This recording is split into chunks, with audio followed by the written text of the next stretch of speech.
today is no exception. You forced me to do some fresh thinking, knowing that all of you are such good students of the text, and you care about things being presented correctly and well, and if you don't, these people around me on the platform do, and so it forces a person to spend a lot of time thinking through what he wants to say, because they don't give you much time to say it here. Most people I know long for authenticity. There's one thing we want in others, is that they be real. We probably have as little tolerance for hypocrisy as any part of life. Jesus reserved his strongest words to be used against the hypocrites. Now, the difficulty is that we are in a work, and you are training for a work where it comes sort of with the territory. The worst kind of hypocrisy is religious hypocrisy. And you will pick up tendencies toward that even during your years at seminary. And I just want to help you guard against doing that and urge you to be real, just who you are. I was several years ago sitting with our younger son, Chuck, when he was still he was a preteen, as a matter of fact. And we were channel surfing and came across a televangelist who was doing his thing. One of these guys with about 9 strands of hair, very creatively woven into a rug, and he was performing and yelling and screaming. And right in the middle of his sermon, Chuck said to me, and Chuck's never been known to hold back. I don't know who he gets that from, but he said, "Daddy, why does he say God? Why doesn't he just say God?" And I thought, that's a great question. It's a great question. We can be phony when we preach. We can come across as insincere and faking piety. I had a neighbor stop me earlier this year and tell me that he and his wife were sort of weary of where they were attending church. And he had a great question for me when he said, we're thinking about coming out to Stonebriar. It's where your church is in Frisco. I said, yeah. He said, I just have a question. Do y'all have real Christians out there? That's another good question. I said, well, some. There are times I'm not altogether real. No, you know what I mean. I mean, people that are more like Jesus than those folks that we spend most of our time with. I said, yeah, that's the part I'm answering. That's the tough part. I'm not talking about being real as in being raw. I'm talking about being real as in being Christ-like. That's our goal, isn't it? I know it's mine. One man wrote it this way, what is Christ-likeness? It's not physical resemblance to Christ. Physically, the Lord looked like all other men. On the night of the betrayal, Judas had to arrange a sign so that those arresting Jesus would know which one he was. He looked like everybody else. It's not a cultural similarity. If it were, then if some descriptions of first century Holy Land customs can be trusted, we would walk about in sandals and wear long flowing robes and speak Aramaic, and all men would have beards. Nor is it following him in every outward step and circumstance. If we imitated him literally, we would be carpenters till the age of 30. And then we would leave secular work for 3 years of itinerant preaching, avoid marriage and family life, show little interest in art, science, or national affairs, often sleep outdoors and go about penniless. Many medieval Christians mistakenly thought that to fully follow Jesus, they had to take vows of celibacy and poverty. Many think that Christ-likeness is imagining what Jesus would do in every situation, then following his supposed course of action. Such contemplation can be provocative. However, a major difficulty is that our conclusions are based on imagining what Jesus would do. Then I like his summation. Christ-likeness is having the mind of Christ. Now, that's a good answer, but if you're like me, you need something a little more specific than that. What does it mean to have the mind of Christ? How does that work its way out? Over in Hebrews 13, verses 1 to 8, I find 6 snapshots of Christ-likeness. Now, this isn't an exhaustive list, nor would these necessarily be at the top of all the lists, but here are 6 snapshots. So let me give you the snapshots, and then I'll tell you a story, and we're through. We want to think about being a real Christian. There's no course at seminary that'll cause that to happen. There's no Authenticity 101.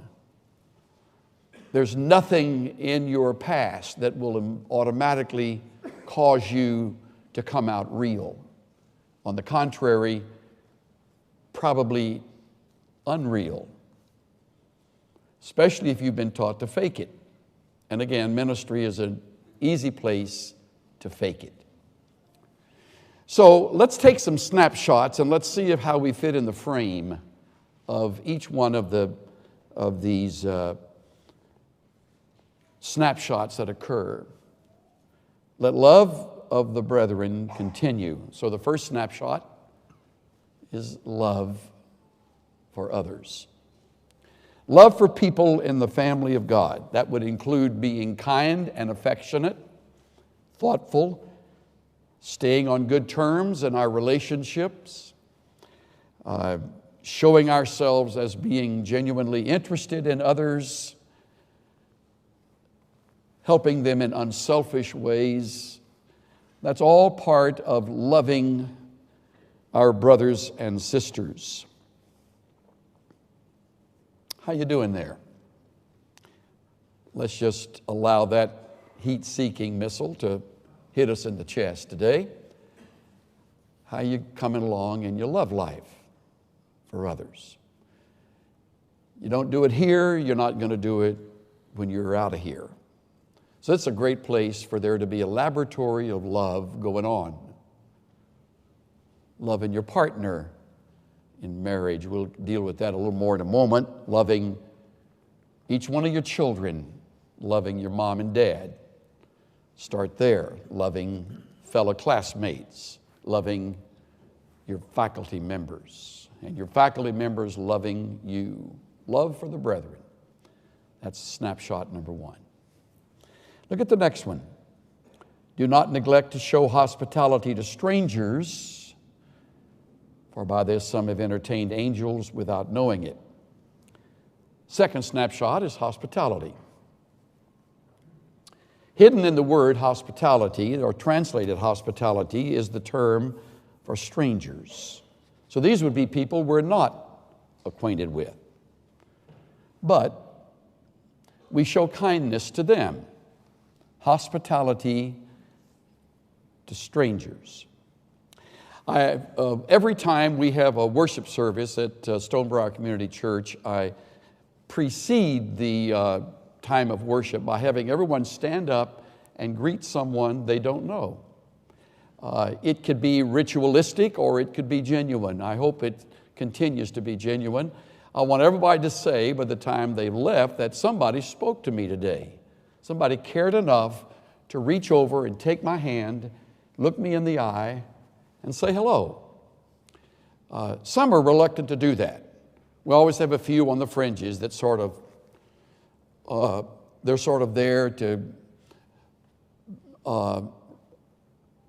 not participate, but just sort of take in and then leave. And that's not a church, and that's not Christianity. Some of you are becoming a little more aloof as you are getting more information. You're becoming harder to live with. Now, I haven't talked to anybody about you. I just know seminary life can do that to you. You get a little weird. And if the longer you're here, the weirder you get, which says something for faculty to stay a long time. And if they're not careful, they get very weird. And so, thankfully, they work on not being weird. Thankfully, they still are friendly. They still are reaching out, some more than others. You know that. Caring about people you don't know. Folks in the grocery store. Somebody pumping gas as you're there at the station pumping gas. Stop off at the dry cleaners. Somebody is there. You speak to them. You show hospitality. You reach out. They'll be surprised to know you're in ministry because they don't expect ministers to do that. I've always tried to understand why that's true. One of the reasons I encourage people to reach out at our church and greet one another is because every once in a while you shake hands with an angel. You never know it. I mean, they're not little wings getting ready to pop up out of their shoulders or something like that, but every once in a while, dropping in on our services, there would be an angel. Maybe 2 or 3 times in my lifetime that might happen. That kind of gives new meaning to greeting strangers, doesn't it? Sometimes wonder if an angel manifests himself here in our midst at the seminary. So we're told to remember or to not to neglect to show hospitality. That's the second snapshot. Okay, how you doing there? Take a little look at your friendliness toward those you've never met before. Number 3, remember the prisoners as though in prison with them. And remember those who were ill-treated, since you yourself also are in the body. So the third snapshot is compassion. It's a snapshot of a person who genuinely cares about folks who are in trouble. One paraphrase reads, regard prisoners as if you were in prison with them. Look on victims of abuse as if what happened to them had happened to you. When's the last time you did anything related to prison work? When's the last time you shook the hand of a prisoner? When's the last time you prayed for a family left while their mom or dad is in prison? See what I mean? It gets more and more aloof. And how about people who are ill-treated? They're victims of molestation or some form of abuse. They're everywhere. They fill our churches. We're told here to remember them. And it's not just a thought, just a passing thought, but it's the idea of having hearts that go out to them. First response to prisoners is a judgmental response. He's getting what he deserves. We're pretty tough on prisoners. And some of them certainly deserve the consequences of their wrong actions. If in fact they are wrong and they are guilty, they need to be punished for that. I'm not soft on it. But I am more and more interested in seeing compassion grow in our ranks. It's not a trait of a liberal. For some reason, it's wound up in the liberal camp.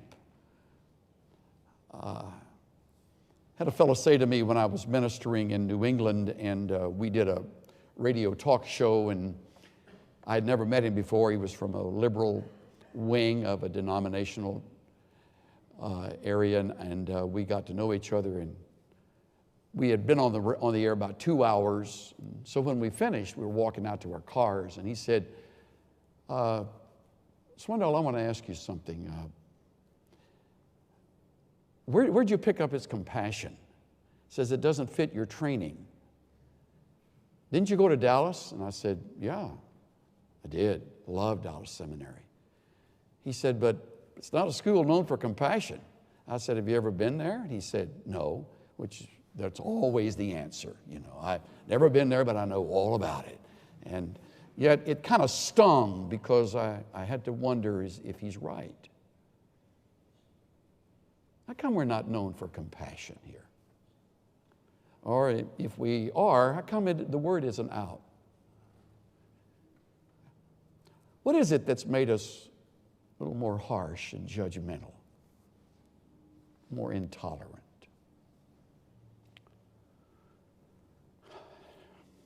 Convicting, isn't it? I feel conviction when I share these thoughts with you. Compassion is probably a few character traits more like Christ than compassion. Verse 4. Let's use the word purity. We're taking snapshots here. Marriage is to be held in honor among all, and the marriage bed is to be undefiled. For fornicators and adulterers, God will judge. This is a snapshot of marital fidelity and sexual purity.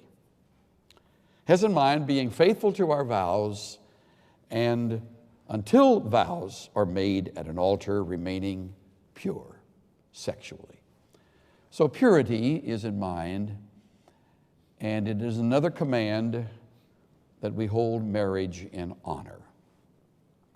It's not complicated, it's not confusing. It's written to those who will be known as real Christians, or wish to be known as that. Verses 5 and 6 have to do with contentment. Make sure that your character is free from the love of money, being content with what you have. For he himself has said, I will never desert you, nor will I ever forsake you. So that we may confidently say, the Lord is my helper, I will not be afraid. What will man do to me? In other words, being truly satisfied and comfortable with your current lifestyle, free of the obsession to get more, courageous enough to swim against the stream of materialism, comfortable and satisfied, knowing that you are in the midst of the work of God and that financial gain will most likely not come your way. Contentment. I think that's part of what my neighbor had in mind when he told me. He's looking for a church that has real Christians. And he mentioned some things that were going on in his church, and I never commented. I just listened, and I told him he was welcome, but we were a long drive from where he lives, and he probably could find just as good a church on his way. And if he's not pleased with the one he's in because of the things he named, then he probably ought to seek one where he can really find a sense of fulfillment for him and his wife and their family. He mentioned the sort of emphasis on money and greed and always wanting more. So I thought contentment comes to mind as it relates to verses 5 and 6. Now, sixth and finally, consistency. Remember those who led you. Boy, this is great. Remember those who led you. Let me pause right there and have you do that. Call to mind in the faces, the names of people who have led you. Pastors, teachers, coaches, parents, mentors. Maybe the one who led you to Christ might have been your roommate in college. Maybe it goes back to your high school days, someone who led you there as a model. Remember those who led you. And especially remember those who spoke the word of God to you, considering the result of their conduct. Imitate their faith. Then he adds the greatest model of all, Jesus Christ, the same yesterday and today and forever. One of the wonderful qualities that I notice in people that I've admired is a consistency. Never really that hot, never really that cold, just a consistent. And I don't mean this to sound boring, but there's a sameness. Year after year, when you're with them, it's like you've never left. They're the same. They're there. What a great model. Okay, there you have it. Love, snapshot of love, hospitality, compassion, purity, contentment, consistency. Now the story. Before I read you the story, I want to give one final word of application. In your ministry, I hope you will form the habit of noticing the little guy. Taking time for those who don't show a lot of promise. Understand, as we're moving through life and we're ambitious and we're driven and we are at times almost neurotic about getting our goals and objectives accomplished, it's easy to kind of walk over some folks. Form the habit of not walking over anybody. Another great quality of Christ is he always noticed those that others would have walked past, ignored. Prompts me to read this. A good friend of mine sent it to me. At the prodding of my friends, I am writing this story. My name is Mildred Hondorf. I'm a former elementary school music teacher from Des Moines, Iowa. I've always supplemented my income by teaching piano lessons, something I've done for over 30 years. Over the years, I've found that children have many levels of musical ability. I've never had the pleasure of having a protege, though I have taught some talented students. However, I've also had my share of what I called musically challenged pupils. One such student was Robbie. Robbie was 11 years old when his mother, a single mom, dropped him off for his first piano lesson. I prefer that students, especially boys, begin at an earlier age, which I explained to Robbie, but Robbie said that it had always been his mother's dream to hear him play the piano. So I took him as a student. Well, Robbie began with his piano lessons, and from the beginning, I thought it was a hopeless endeavor. As much as Robbie tried, he lacked the sense of tone and basic rhythm needed to excel, but he dutifully reviewed the scales and some elementary pieces that I require of all my students. Over the months, he tried and tried while I listened and cringed and tried to encourage him. At the end of each weekly session, he'd always say, "My mom's going to hear me play the piano someday." It seemed hopeless to me. He just didn't have the inborn ability, I thought. I only knew his mother from a distance as she dropped Robbie off or waited in her aged car to pick him up.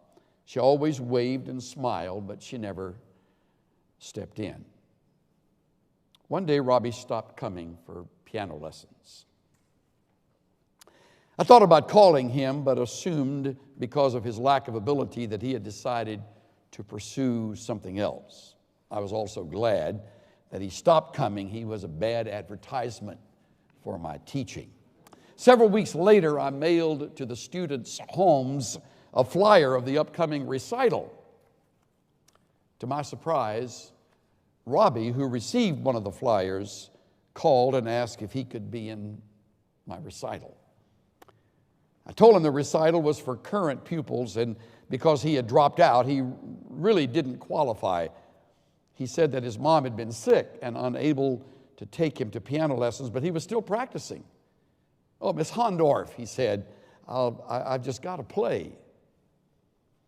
I don't know what led me to allow him to play in the recital. Maybe it was his persistence, or maybe it was something inside me saying that it would be all right. The night of the recital finally came. The high school gymnasium was packed with parents, friends, and relatives.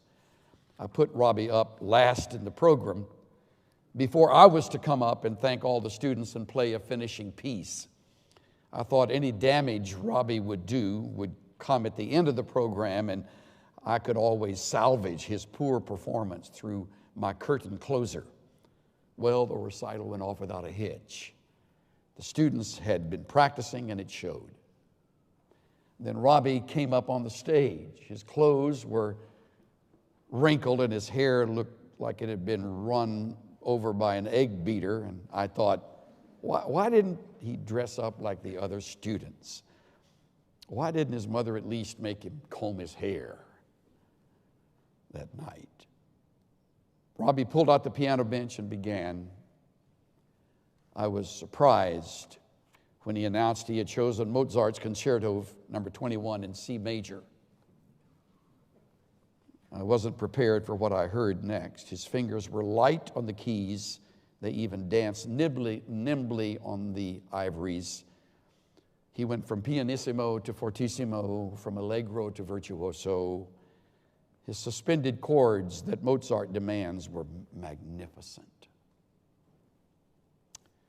Never had I heard Mozart played so well by someone that age. After 6.5 minutes, he ended in a grand crescendo, and everyone was on his or her feet in wild applause.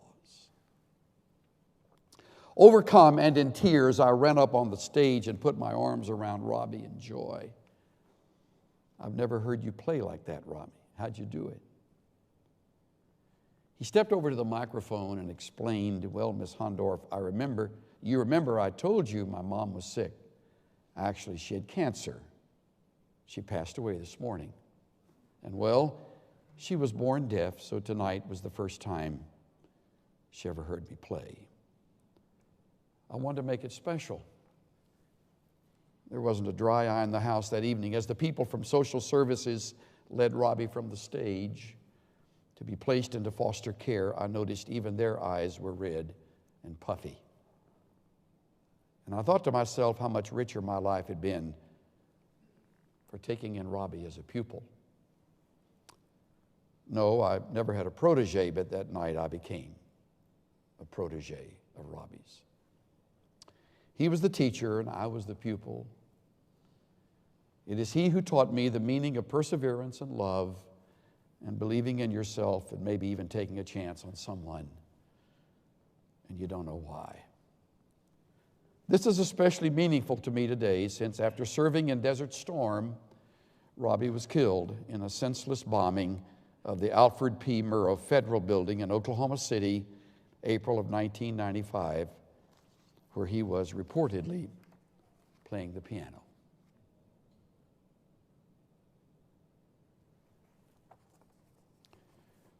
All through your ministry, you will have Robbies. Some of them will be age 11, some of them will be 15, some will be in their 20s, some will be in their 40s, some will be much older than you, It may seem like they're not worth it. Busy and as important as you become. Remember, they're looking for real Christians. Real Christians. As I heard Joe Aldridge say a number of years ago from this pulpit, people won't really care how much you know till they know how much you care. Keep caring. As you get smarter, keep caring. As you find yourself in demand, keep caring. It's very Christ-like.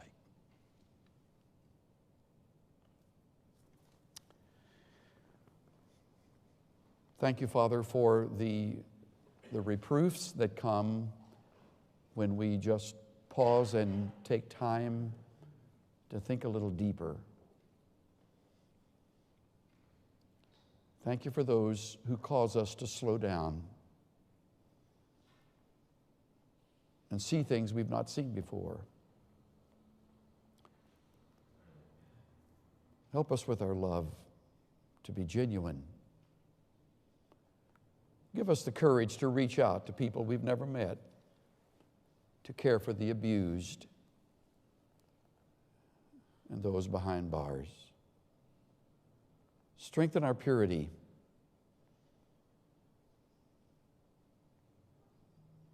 Keep us contented in your Son, Jesus, and in the calling He has placed in our lives.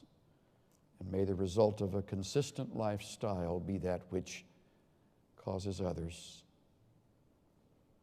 to come to a knowledge of Jesus. I pray for each person here, each precious life, each treasure, being prepared for your work, that you'd help each one to become increasingly more like Christ.